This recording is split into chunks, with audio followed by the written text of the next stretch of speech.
Hello, everyone. Good evening. Welcome to the Philosophy of Language Socratic Dialogue. Lots of us think that language is only a tool of communication or only a subject to study.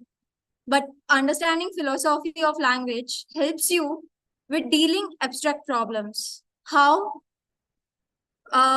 how we'll see in next 1 hour, and how language can help us study better is what both the teams are going to tell us.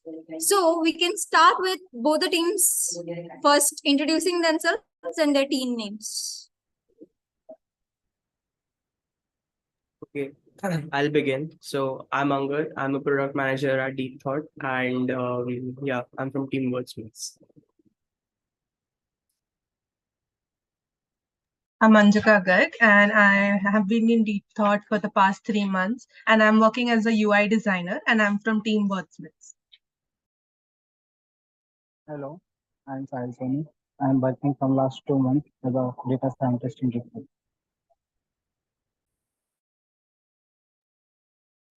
Hi, my name is Shrey Sachdeva. I have been working as a data scientist at Deep Thought, and I am from Team Language Learners. Hi guys, I'm Kirti and I'm also a data scientist from Deep Thought and I'm from Team Language Learners. So, hello friends, my name is Omkar Nikam and I'm working as a data scientist here. So, today we are going to represent our team language learners. Hi Gaurav, everyone. would you? Yes. Hi everyone. I'm Gaurav and I'm working as data scientist here. And today I'll be working as co-mod for this session. Thank you. Hello, guys. I'm Purva. I'm in DT for past some time, and I'm working as growth hacker. So before we go in, both the teams would want to introduce their team names as well, right? Why did you name yourself as wordsmiths or language learners? Okay, we named ourselves as Wordsmith because that's a wordsmith is basically someone who is a skilled user of words, right? We usually refer to them as poets or authors, right? So while going through the SD, we thought that this name would is the best suited for us. So yeah, that's how we are Team Wordsmiths. Well, why Team Language Learners? Well, what we think is whenever we study a concept, we study it through, a basic language. Everyone learns through a basic language. So that's why our team name is Team Language Learners. Both the teams have done like quite good job while naming themselves. Going towards the pitch, which team is going to pitch first?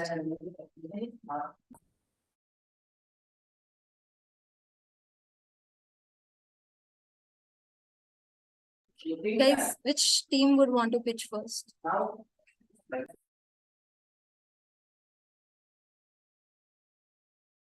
We'll go first. Yeah. So Anjika, can you share the screen and we can start with the pitch? Sure. Can you give me access Yeah. for screen sharing?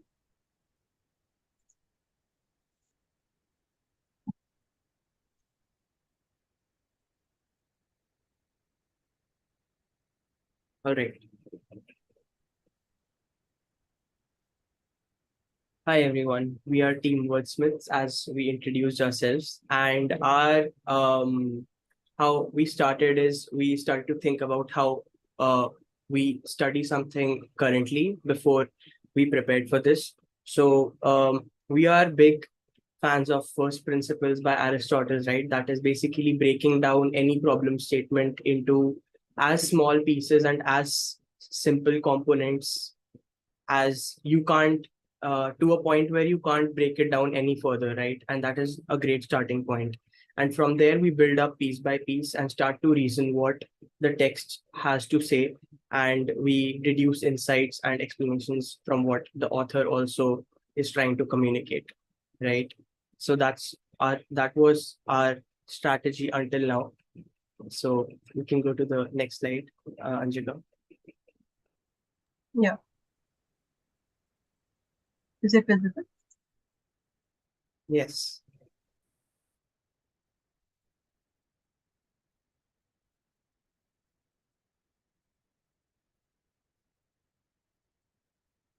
Angad, is it visible? Yes, yes, it is visible. Sahil, would you You like to can go take ahead? that. All right, I'll take this. So, the first principle that we analyzed is these words.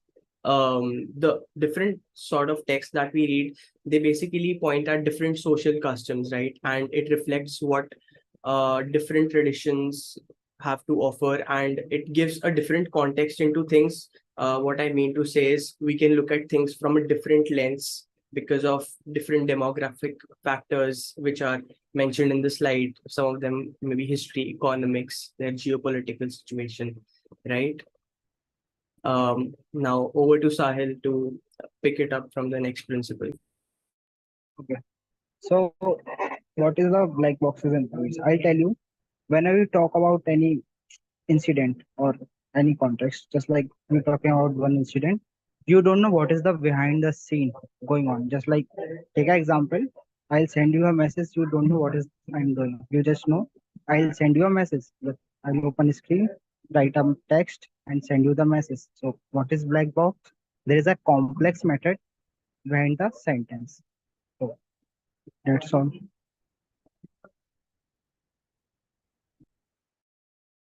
Over to Anjika. Okay. So talking about cognitive entropy. So basically when you are explaining a particular concept, it sometimes happens that you have a clutter of ideas in your mind and you're not able to communicate what you actually want to regarding a certain topic or idea. And that is the entropy that we have in our mind. So if we are able to acknowledge that cognitive entropy and effectively use the language, right, then we can decrease that unnecessary information that is cluttering our minds and we can communicate more clearly. So, talking about the new approaches that we have come across after studying these concepts. So, the first one was that unconscious mind exploration. Now that we are aware that there is an unconscious mind and there are these black boxes. So, now we can try to gain a deeper understanding of our subconscious by using methods like journaling, self reflection exercises, taking feedback from others so that whenever we're making a decision, it's not just based on what our conscious mind knows, but also the black box is the subconscious mind that is there. The second one is the clarity in focus. So when we have now that we've understood cognitive entropy, now there is more clarity in focus because we know that there are certain ideas or topics that are cluttering our mind. So now we can strive for simplicity and clarity in both our communication and the thought process that we have. And the last is understanding the context. So we know that words are influenced by many things. So there can be a lot of social, historic, cultural factors. So whenever we are studying something now, we can think at it from those perspectives as well, rather than just reading it from one type of perspective or context. Coming to how these principles have helped us, in the changes in our study plan. So as I mentioned, understanding the cognitive entropy uh, will now help us to focus on simplicity and clarity with our words. And then the cultural and contextual understanding will has allowed us to see things from various perspectives, while the awareness of unconscious influences will allow us to ponder deep into the black boxes that we have and understand the subconscious factors that are actually affecting our words and influences. So that's all. Thank you. All right. So we'll start the questioning from another team, language barriers. But before they question, I have a question that could you elaborate how you are going to use these principles with examples? What you said was much theoretical, so still unable to understand. So as I gave an example, right? Like if I want to explore what my subconscious mind is actually thinking, and to actually, have simplicity in my thoughts, I will use methods like journaling, taking feedback from others, so that my decisions are not just based on what I think on my biases, but also having an overall perspective of things, which we talked about the context of things, the social, economic factors. So if I'm taking feedback, they are able to provide me and with a new perspective. Also, when I'm journaling, right, I am able to dive deep into my emotions, into my subconscious mind, and understand what I'm actually thinking, where are those thoughts rooting from, to so hence exploring those black boxes. So these are some ways that we came up with. All right. Language learners, would you want to go ahead with your questions?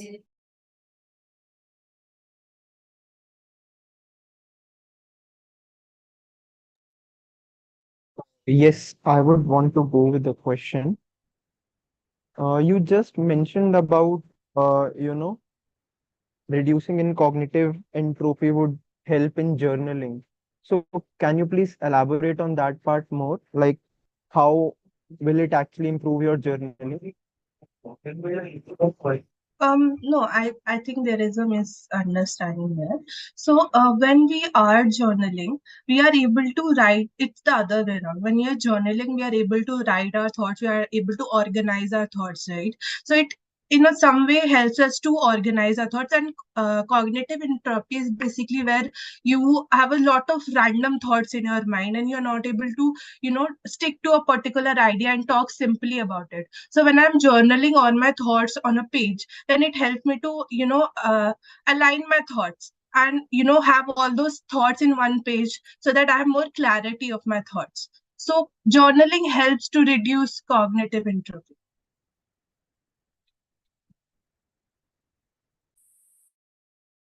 I hope that answered your question. Oh, yes. I have one more question actually. In the initial part of your presentation, you mentioned about, breaking the insights. Can you please elaborate more on breaking the, like breaking a concept into more, small insights? So can you please elaborate on that part practically, please? Actually, uh, I couldn't, relate to an example of breaking, a piece of information or insights. All right. So, since I was speaking about the part of the presentation, I'll go ahead. So, yeah, this is what the foundation of first principle basically means, right? Let's take an example that you're trying to study human anatomy, right? And you're trying to study more about the human body. So, like, you can't study all about the human body at once, right? You're gonna have to break it down into different subsystems in your body. It could be the nervous system, it could be your skeleton, it could be your circulatory system, and then further you break it down into your main organs, and then you further break it down into what sorts of tissues and cells are involved, right? So you keep breaking down a problem to the point where you can't break it down anymore and it is at the simplest form, and then you start to build up from there piece by piece, right? Yeah, so that's what basically the first principle approach says. I hope I answered your question. Uh, just I want to focus on the cognitive entropy.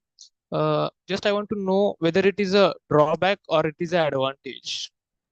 I won't say it is a drawback or advantage. It is just a thing which happens naturally, right? If a lot of information is thrown at you, there is bound to be a clutter. It is just human, right? So what we want to do is we want to reduce that clutter and focus on the information that is really relevant to us. So that is what we are trying to say. So it doesn't gives like we explore to the more ideas and innovations by that. Obviously, yes. More the information, more the ideas, right? But sometimes we are just trying to look at something specific, and the overflow of information could work against it sometimes.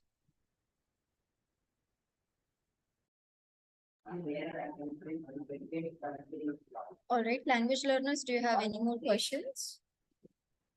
Any more follow-up questions? Actually, I had a question.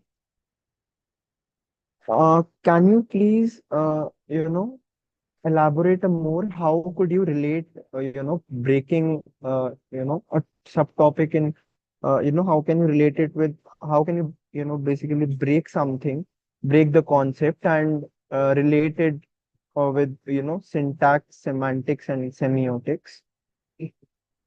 I think that is on a tangent because the concept that we explained was our initial way of studying. It was not really like it was how we initially studied, and after understanding the QFD and understanding the principles, we came up with different like ways of studying. So yeah.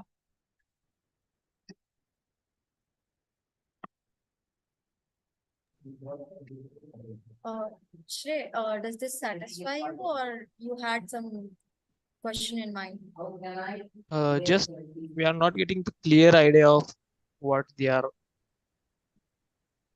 Okay, so maybe you can ask Or more follow-up questions. so, what was your ultimate aim of the presentation?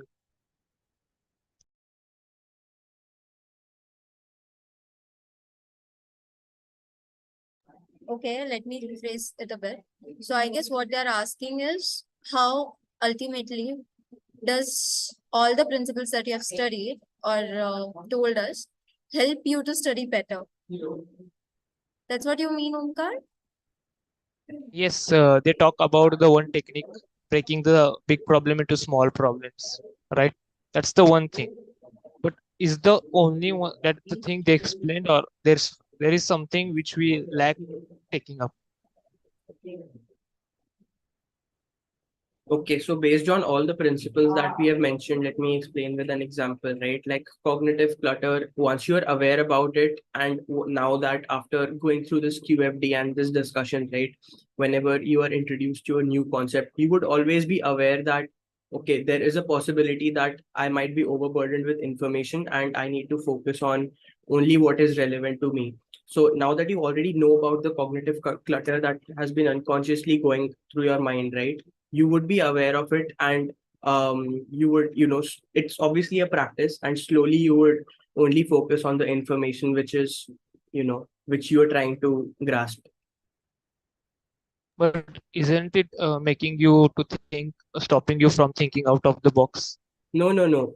In this case, you know that, okay, this is the concept I want to grasp. Like if in our presentation I have mentioned an example that, let's say there is a science student, right? And obviously in that field there could be an overload of information. So over there, you know, using this concept of cognitive entropy, the unnecessary information, so many numbers, so many constants, and so many values, right? They could be um,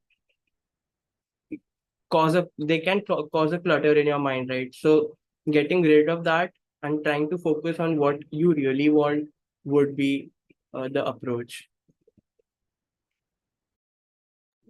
I hope this answers your question, Omkar. Yes, yes. All right. So we would like to end this round here and ask the next team to pitch. Language learners, can you go ahead with your pitch? So the one thing is, I like to just make that how do you identify the unnecessary information that is going?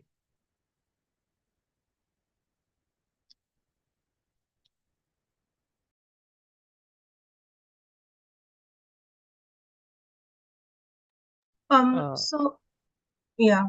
So if you like, I have to explain a certain topic, right? Like Angad talked about the human humans the system overall. And I know that I have to study for a test which is coming tomorrow, and it will talk about the skeleton system. So in the skeleton system, the numbers are very important, but for me the veins and the other content which I know is not important, so I will not focus on that content in itself. I will focus on the number, I will focus on the anatomy of the body. So I will have to evaluate myself as to how that, if that thing is relevant to the topic that I am studying, and do I actually need that information. If I don't need a particular information, I don't have to give importance to it. And that is being aware that there is information that is not important, and you need to, not associate with that.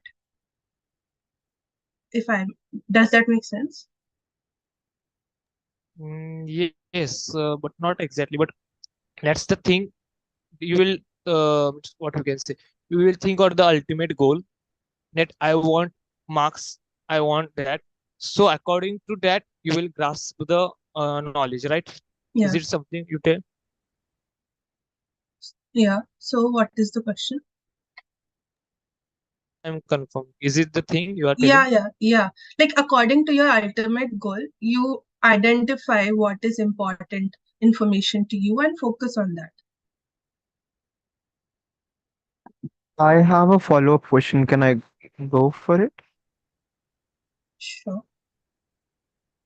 Yeah, you just mentioned that, having unnecessary information and not taking the unnecessary information. So I just had a question that, uh, you know, won't it affect, connecting the dots when, when you're breaking some problem into small pieces and then you skip some information? Doesn't it harm your, connecting the dots ability? Some piece could be really important, right? For example, if we talk about, uh we could say a topic has a subtopic, and you think that is not important, but it is connecting the dot to the bigger picture. So don't you think removing that unnecessary information could be little harmful in some cases? But Why are if you? but if that subtopic connects to some more information, then it's not unnecessary information anymore, right? It's Exactly. necessary information. Guys, owing to the time constraint, we would want to stop you here. And again, it would be good if language learners can pitch now. I understand that question is very interesting. So we would want language learners to go ahead and pitch.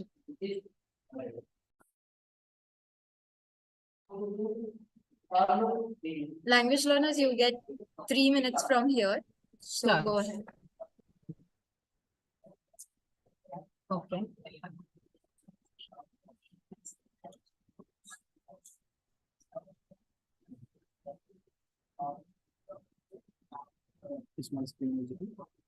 Yes. Good evening, everybody. Myself is Kirti, and here are my team is Shrey and Onika. Our team is language learners. So our pitch, is about the philosophy of language. So coming about the current approach, what we think is the current approach is where we study on basically on three parts. One is what, why, and how. So if we take an example of a workshop, first we'll see what are we learning in the workshop. Then we just see like why are we learning. For example, if the workshop is about design thinking. So what is the topic? It's this to improve our design thinking. And how are we studying, based on the workshop. This is the like a traditional method, or we can tell it as a traditional method because that is what everybody does. And coming to the first principle, what we analyzed was like syntax, semantics, and semiotics. Coming to the syntax, like we will carry ahead with the same example of the workshop. I'll tell about syntax. If I talk about syntax, I'll give you an example called I designed single problem versus I designed single problems. Do you see the difference? Single problem versus single problems. Here, the rule of singulars and plurals plays role. And coming to semantics, understanding what the word single or understanding what the problem is important. Problem might have different meanings. Like in this, the problem is like a statement, but the meaning of problem changes based on different contexts. And coming to semiotics, again, same. Semiotics means like what it symbolizes. So here in this sentence, I designed a single problem. In this, problem means like a statement or a question here. Next, Shrey will carry ahead with the second. That's Yes, the second principle will be Am I audible? Yes, the second principle which we would be talking about is minimizing the cognitive entropy.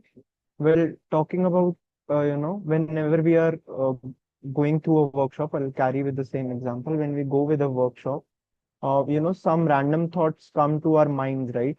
Well, what is the second principle is basically we minimize those, random thoughts by, diving deeper into the topics, by giving them a proper clarity and the scope of what we are, trying to tell them. Now let's come to the third principle. The third principle is presuppositions.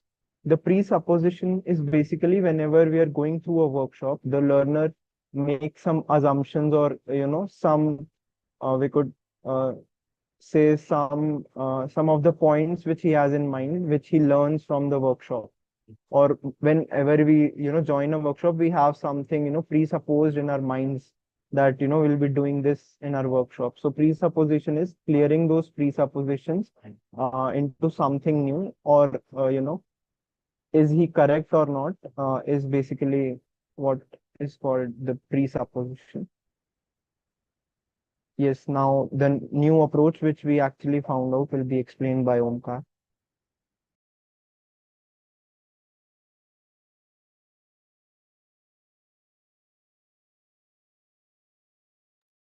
So the thing is, earlier we are using what we can say the traditional approaches. So now we can use the new approach, that is critical and necessity approach. So before going to the things, before getting to any perceptions, the important thing is we have to understand the approach. We have to understand the meaning, content, context, and then we have to think and we have to make an assumption. So this is new approach, and if you go by this approach, you will not misunderstood the concept, and you will not make a presuppositions, and it will not lead to a cognitive entropy. Next slide. So basically, this can be done by building a comprehension as well as a rigor. So basically, when you improve a comprehension, that you means that you are trying to saying something or writing more clearly. And building a rigor involves developing a structured and a disciplined approach using a language. So when you combine these two things, your language communication will be more effective and precise, so that the message will be not where the message will be well understood and will be well structured.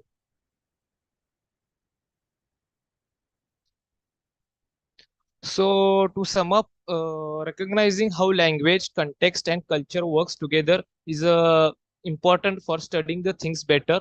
It will lead to a better understanding among the societies as well as the culture. So it will help us understand more accurately and deeper understanding of the world.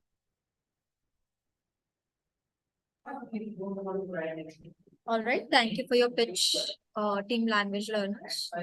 Wordsmiths, you can go ahead with your question. Sure. I have a question. So, in the pitch, you said that we want to minimize cognitive entropy. So, I want to know, do we always want to minimize cognitive entropy? If yes or no, why? See, cognitive entropy is not, every time something tangential to the topic. What our, perspective of minimizing the cognitive entropy is to actually minimize the random thoughts which are tangential to the thought. but not the thoughts, which are somewhere related to it, and which are somewhere related to that topic. But by trying those thoughts, or by structuring those thoughts and practically applying it, could help us get a more better clarity. A follow-up. So how do we know which thoughts are tangential?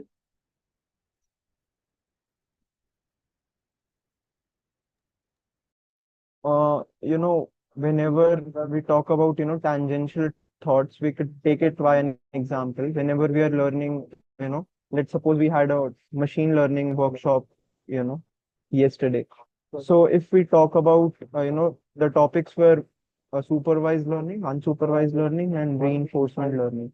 Now, if I think about anything above that, not we could say above that, a combination of these kind of learning, then I think this is a good thing to explore. But talking about tangential, it could be if I could mix AI in it, as AI is a superset of machine learning, so it would be a little tangential. So you could identify when you are going out of the context. Follow-up. So how am I identifying that when I'm talking about AI, it's tangential? See, AI is basically, So if you talk about, yeah, you can go ahead and so basically we must know the content and the context, right? If you know the content, you will get to know the clear idea of what the thoughts are tangential, which thoughts are related to your subject, right? So if you know the content, if you know the content, it is hard that you will get a tangential thoughts, right? If Okay. you are thinking, if you as said, if you are thinking about AI, right? If you are thinking about AI, you have the syllabus of AI, you have something related that it is the artificial intelligence where human is not interfering in. So the biology part, chemistry part will not come, obviously, if you are clear with your content. Okay. I would like to add on one point to that. I think you will know when you're going on tangential is when I think interpretation also plays a role here. If it is easy to interpret, you're going in the right way. And if like it is very difficult for you to interpret what is happening. Like there are many topics, flowing in, as Shrey said, AI is flowing in. Now it is for you, it's becoming very difficult to connect the dots between ML, AI, everything. So your interpretation is, going down. That is when you will know that you are going on a tangent. But don't you think sometimes even if I'm not able to properly comprehend something, it is possible that that thought might not be on a tangent. It is important to the topic, but the topic in itself is a very large topic.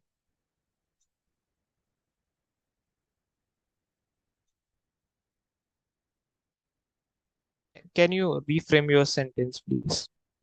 So Kirti was talking that if one approach can be that when you are go like thinking about a particular point, and if it's very like you're not able to comprehend it in your mind, like it's creating more content in your mind, then it is probably a tangent.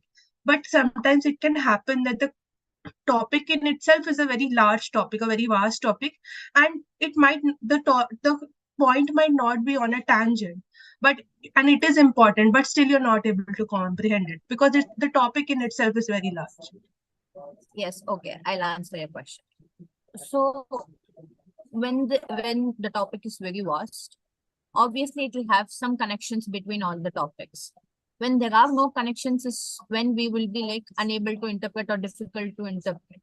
But when there are connections, why would we go on tangents? If there are no connecting dots between the topics is when it will be difficult to interpret, and it is when we'll go on a tangent.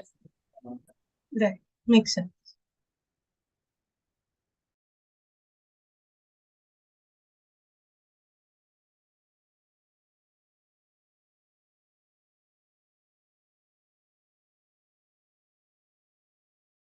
I have another thread.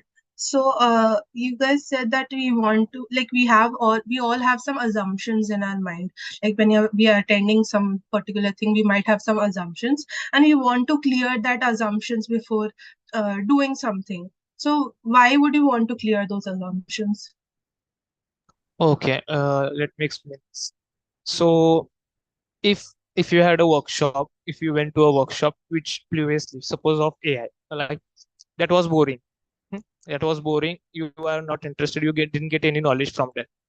Okay, your mindset will become like this, that if you are coming to another workshop, you are in the view that AI workshops are not good. AI workshops are not clear. So the first thing is you should open your mind to get the knowledge, right? So you are coming here with your closed mind, so it will affect your what we can say, learnability. That's the thing. So how do we know that we are like getting blocked by assumptions? Like how do we identify that? So the thing is, if you are making any opinion, if you are making any opinion before experiencing anything, then you have the previous experience for that. So our thinking is, you have previous experience, it's right, it will help you, but each time it will not help. So come with your open mind, have some experience, then you can decide whether it was good or right, bad or right. Right, that I understand that in that context it works, but in overall, in general, right? If I had a bad experience, uh, then I will have the assumption that I will not go to this again because it's wasting my time, and that assumption might be right also. So how do I know when I should have assumption and when I shouldn't have assumptions? There is a term called implicit assumptions, right? Okay. The assumptions we generally humans take, the assumptions we generally have, they are from the experience, right? Each time each time the experience might different, right? You will get different experience. The thing is, it's up to you to be open with your thoughts, right? Yeah. If you are getting bad clothes, if you are getting bad clothes at one shop, it doesn't mean that all the shops produce bad clothes, right? So there is no option for experiencing. You should experience. Okay. All right. Team Wordsmith, are you satisfied with the answers that you have got? Yeah, I think so. Yeah. Do you have any other thread or any more follow-up questions? I had another thread about the approach that you guys are talking about. So could you just explain how that approach is related to the principles and how you came to that approach? So, what do you guys know? Well, you're talking about the new approach, right? Yes. Yes. If we talk about the new approach, we could say the new approach is basically, critically thought of it. Whenever you now actually, learn a new concept, you critically, you know, try to go through the concept which you are trying to read about, learn about. Now you, like what the orthodox teaching method tell us, right, that take teaching or understanding as a instruction. But if we talk about the new approach is full of questions, full of we could say exciting stuff. And this approach not only helps us to basically understand something, but we could say it helps us to give new perspective to many things. So this approach is related to which principle? So basically, uh, this approach generally means like looking at something carefully with a keen eye for details. Like you should go for details. It involves like thinking deeply and considering all the aspects, not just which are only visible, right? Like as I said, uh, painting. If you look at a painting, don't judge it by the color. Look at the painting. Try to understand the emotion and ideas behind. A Yeah. follow-up. Yeah. So I understood the approach, but can you explain how is it related to the principles? Like, I Okay, hope that is, yeah. I'll talk about one principle, that is the semiotics. As he told that, when you see a painting, just don't see the painting, but also understand the colors. Now, semiotics means the language of symbols and signs, what it symbolizes. For example, red can be symbolized as a, danger or pain or something. So here the semiotics also plays a very big role. Right, that makes sense. A follow-up. So you said that we have to critically analyze something, uh, right? So how do we do that? So critically analyzing is meaning like not seeing only the big picture, what is in hand, like seeing even the micro details, not only the macro details, but also the micro details. As Omkar explained, you just don't. Okay, I'll give you a better example. When you go to a birthday party, you just see about who are the guests, whose birthday is it, all the guests. But there are very micro details about the emotions of the birthday girl or emotions of the people. So these would be the micro details which we tend to miss out, but this will, give a very better interpretation of the birthday party. A follow-up. So if I'm at the birthday party, right, and I'm looking at the micro things, I'm doing the macro analysis. But don't you think that can overwhelm me as a person, because there are so many factors that now I'm looking at, so it can overwhelm me and the actions that I take. But not necessarily, I think. Okay, I'll say you there was a birthday girl. And will you be overwhelmed if I tell you that there was a very happy birthday girl? I don't think just noting down that, like, paying attention to that small micro detail will, create a bring a very big change, like overwhelm, but the interpretation will be better, right? That So I the agree. Yeah. so the thing is, let me give you an example. If I say a sentence, she's looking for a job. What interpretations, what conclusions you can make? She's unemployed, maybe, or she's looking for a better job. So what conclusions you make? Um, that she wants a job. Yes. So basically, it depends on person to person what conclusions he makes, right? And if it is Yeah. a if he's a person of a social context, right? If he's a person related to social context, he may think that the employer is not getting jobs, the condition is vast, right? So if there is economical context, the assumptions will be different. So in order to find the right meaning, you should also know the context, in which context the sentence is used, in which context the person is speaking, right? Okay. Yeah. Also, I'd like to add, as you mentioned, sometimes critically analyzing something could actually, overwhelm your thoughts or, overwhelm me. I think in that case, a person should be, a critical optimist, critically optimist, because, it's basically how you actually, perceive some things, and it is basically, based on the person's approach, like whether this approach is optimist or this approach is pessimist. Whenever Um, you critically analyze, I think you normally go on these two directions. I got the point, but don't you think you are contradicting Kirti's point? Like right now, she said that it's not overwhelming, but now you're saying it is overwhelming. Okay, let me help you here, Anjika.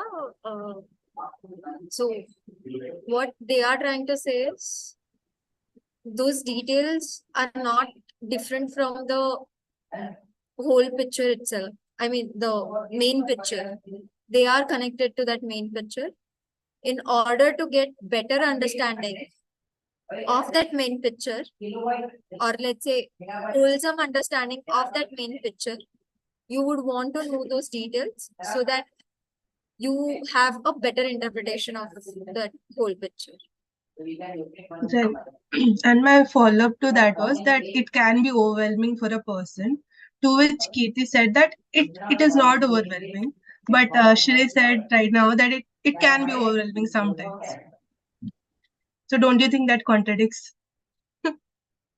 No, my statement was that it's not necessarily overwhelming every time. I told it would be very, easy for interpretation, not necessarily overwhelming.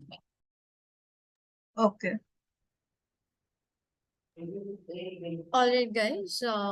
I hope this entire dialogue has brought you to some conclusion on how language can help you to be a better student, to study in better way. Not only to you guys, but also the ones who are watching this. Now to conclude this entire Socratic dialogue, let's go back and understand what insights did we spot. So we would want to understand, say out what insights did we spot in the entire dialogue, and B, how was your experience while you were going through this entire process of Socratic dialogue? The platform is open to all. Anyone can go ahead and answer.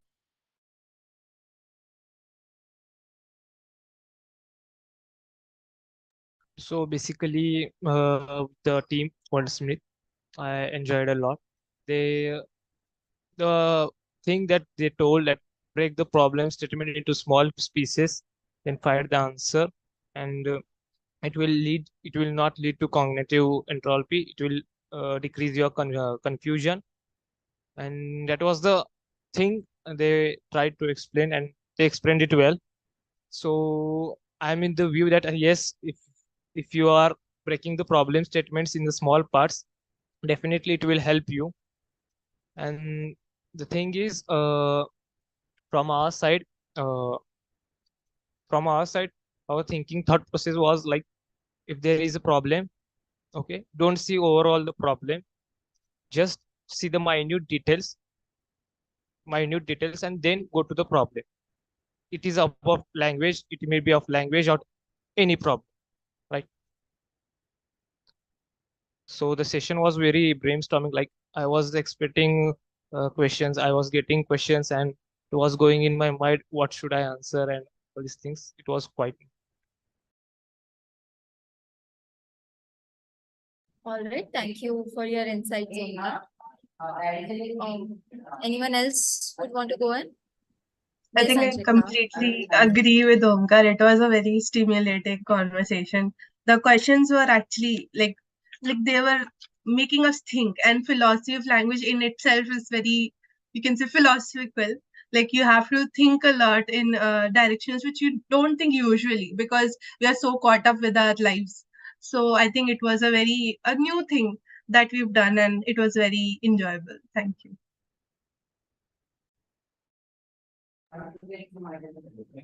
All right, thank you, Anshika.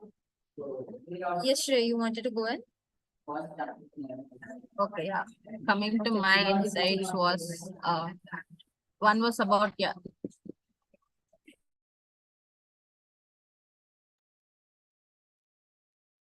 I think Kirti got disconnected. Well, my insights about this SD was actually, the insight which I got through this SD was first, structure the minutest of the minute detail, and, be aware of each and every detail.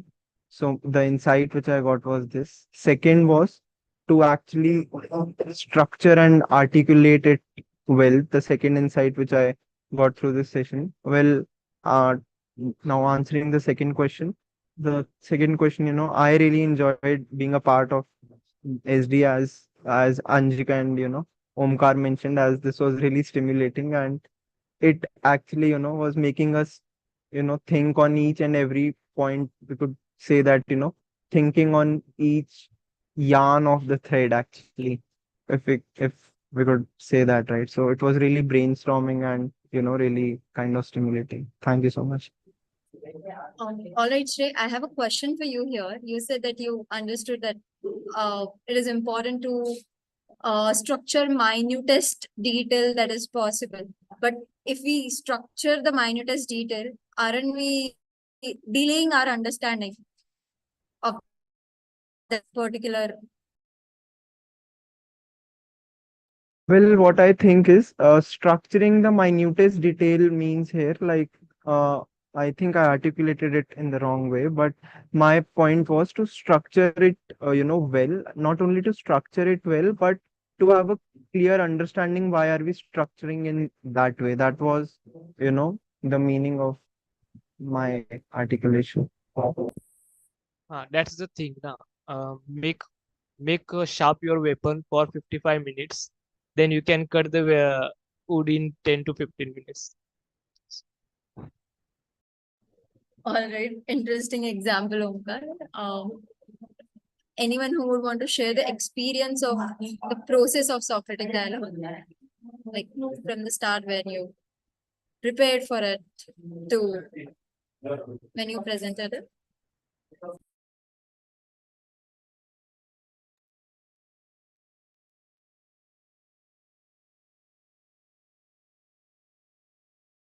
Okay, I want to go.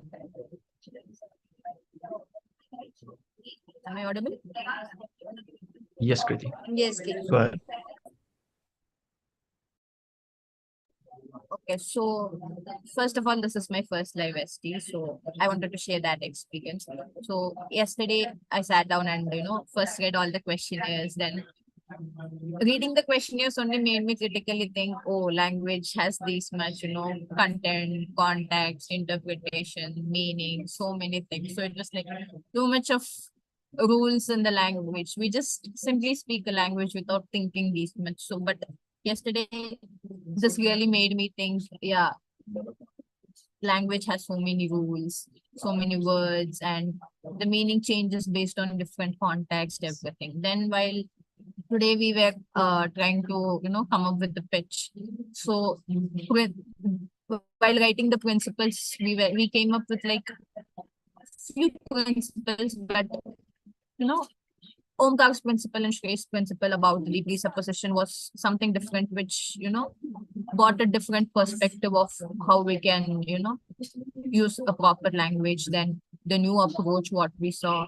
So yeah, it was a very stimulating and very, it improved our critical thinking, able to connect even the small dots of the language of the concepts as well.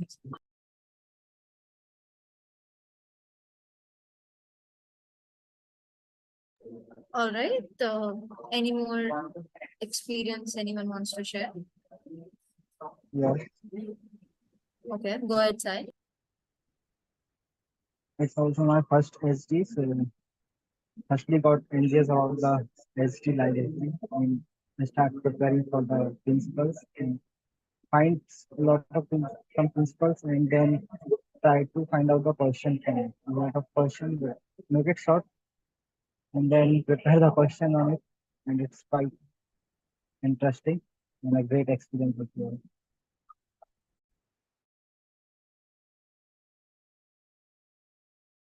All right, guys. This makes us to conclude our Socratic dialogue by just understanding that language is not just a tool of communication. It is something that instigates critical thinking, abstract thinking, and gives clarity to you when you think about the same thing in different context and different perspectives. So I hope all of you had as much as fun as these people had while preparing and delivering the Socratic dialogue. Thank you for joining us, guys.